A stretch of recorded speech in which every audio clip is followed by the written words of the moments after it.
we got a good amount to get to. I want to start with the Bubba Wallace apology, which you heard from Brian Fenley if you were just listening.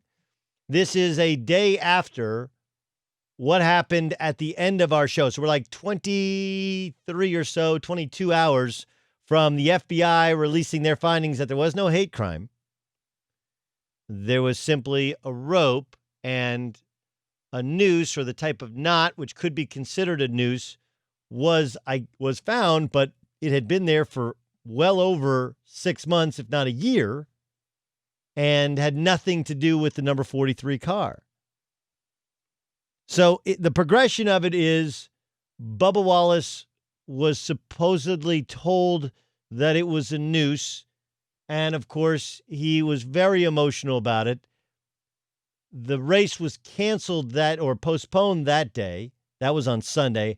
On Monday, it became a big national story, and he led the procession out for the national anthem with everyone in the pits following him out, and had those really powerful tweets, IGs, with the flag on his mask and all of NASCAR behind him. There was a symbolic nature to it.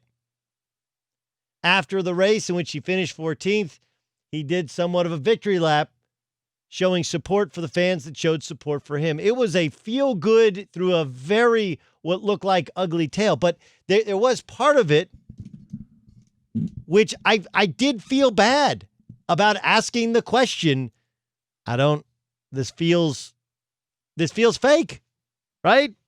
The idea, it just felt fake. Something was wrong with that story. Right? You're like, yeah, just something doesn't make sense about that story. What could it be? I don't know. There's only 5,000 fans. They're nowhere near getting into the garages. This isn't like an average NASCAR event where there are people that get tours through the garages and through the pits. Nobody's getting because of coronavirus. There's cameras everywhere. Limited people in there because those cars are worth hundreds of thousands of dollars. It's too easy to find out who did it.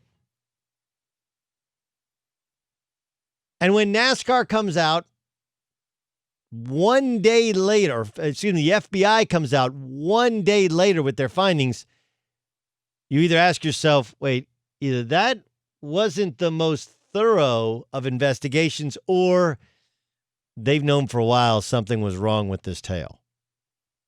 Right? So, to be fair, Bubba Wallace's statement earlier today was close to perfect, right? It's really, this is really not that hard. Okay, really not that hard. Just go like, hey, you know what? That was an unbelievable show of solidarity, and thankfully, it was just a misinterpretation of something. We just, our bad.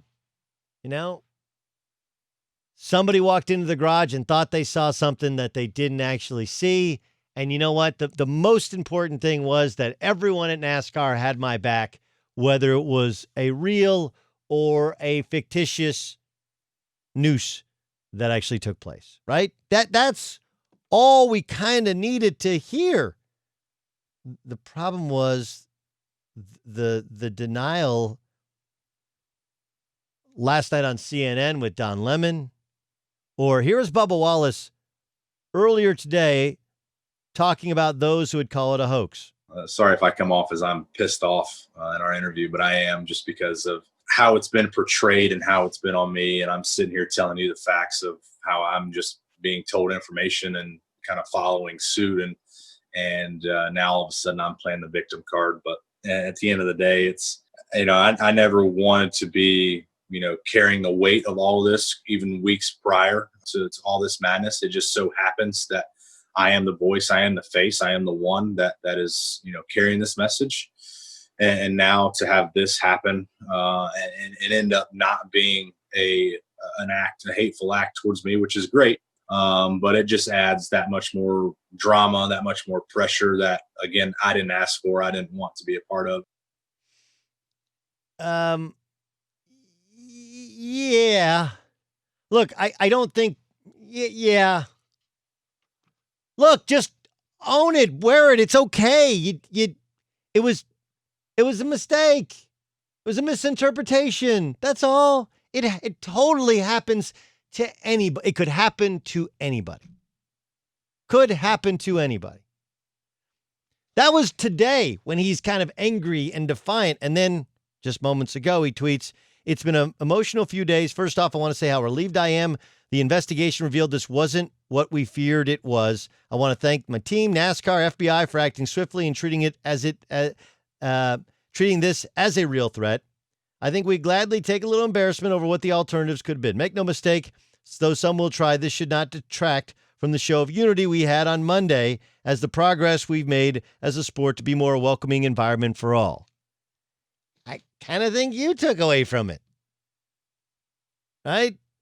Because instead of that statement, instead of saying, hey, it's just overblown, it's just a mistake, just a misinterpretation, the important thing was the solidarity shown. That's not what Bubba Wallace did. Now, that doesn't make him a horrible human being. It makes him a human being.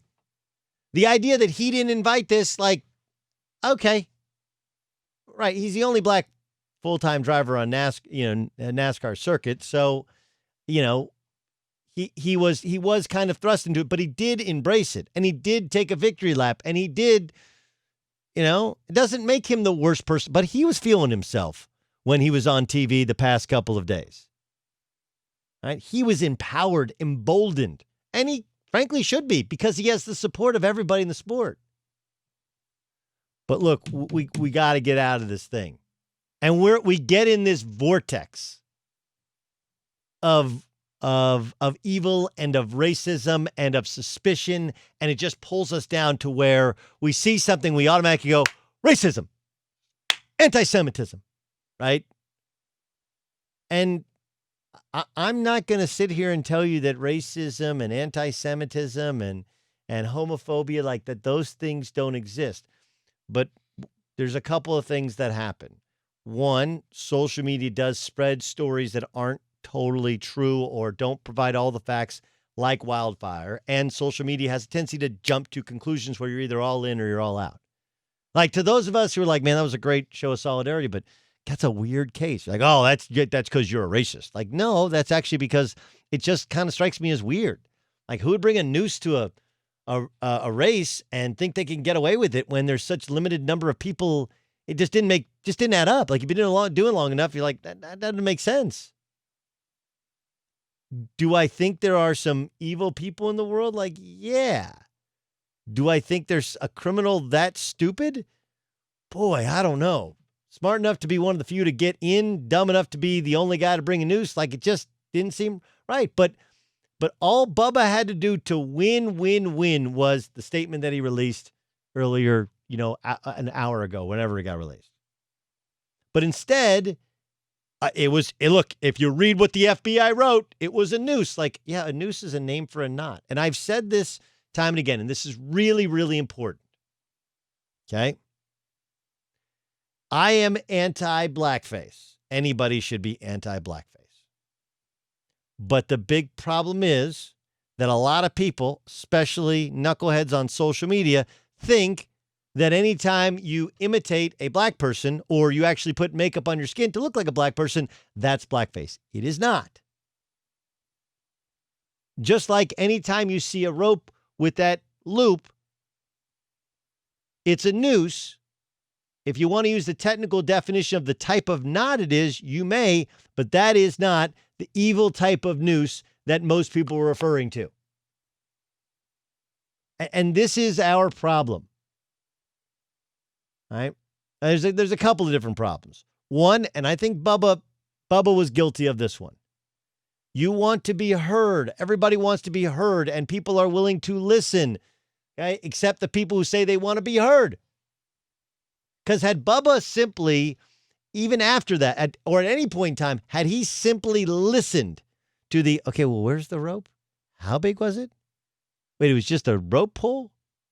Well, we sure this is the type of noose that is meant for me because I'm black. We're sure about this.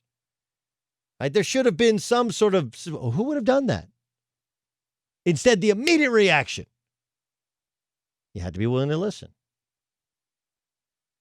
This was, Look, remember, the tone and tenor of his statement today was great. This was last night on CNN. The image that I have and I have seen of what was hanging in my garage is not a garage pool. I've been racing all my life.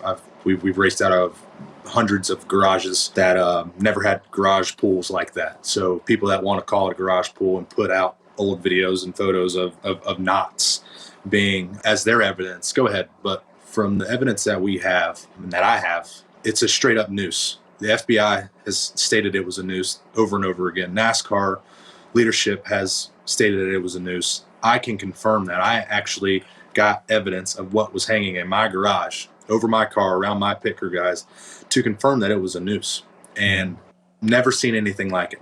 Yeah, this is just a story that grew and grew and grew, right? I once caught a fish this big. A noose, by definition, is a loop with a slip knot that binds closer the more it's drawn. Like that. That's actually what a noose is. It is not necessarily the type of noose that everyone seems to believe he was referring to. It's just what we have here is a failure to communicate, right? That's what we have here. Lost in translation, if you will. It does happen. Like, I don't think that Bubba is evil or wrong or a race baiter in any way. But sometimes you see things and here's the deal as a sports fan, okay? You know how some sports fans, because their team's always bad, that they're just waiting for something bad to happen? Like, oh, it's a sign we're going to lose this game.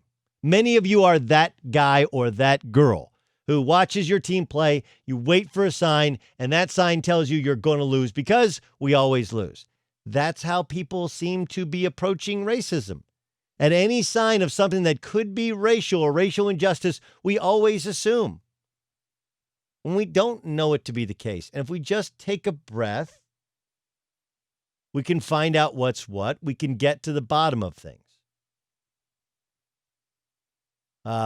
What felt like an amazing galvanizing moment on Monday at exactly this time at Talladega, now becomes a bit of an embarrassment to Bubba Wallace. And it wasn't because of the misinterpretation. And it wasn't because he's wrong that there have been racists that are NASCAR fans. Not in any way. And it wasn't even because of his celebration after the race, unless, of course, he knew what we were told yesterday before the race ever began. And Bubba Wallace's problem was, just like many protesters have told the rest of America, you're not listening. He heard what he wanted to hear. He imagined what he wanted to see. And that is that, just like anybody who is protesting wants to tell you, like, look, you're hearing what you want to hear. He did the exact same thing. And until we're all willing to listen, all willing to learn, all willing to take a breath, things like this are going to happen. So I feel a little bad for Bubba Wallace, but much of this he's done to himself because he was feeling himself and unwilling to listen to the actual findings and just go like, hey, this is the information I was working on. My bad. Thank you so much to NASCAR. All those guys have my back, and they'll still, by the way, have his back. We all just want that conspiracy theory to somehow be true. And we did land on the moon. Lee Harvey Oswald did shoot Kennedy. And the Bubba Wallace thing was a misinterpretation. It was just a mistake. It happens. It happens.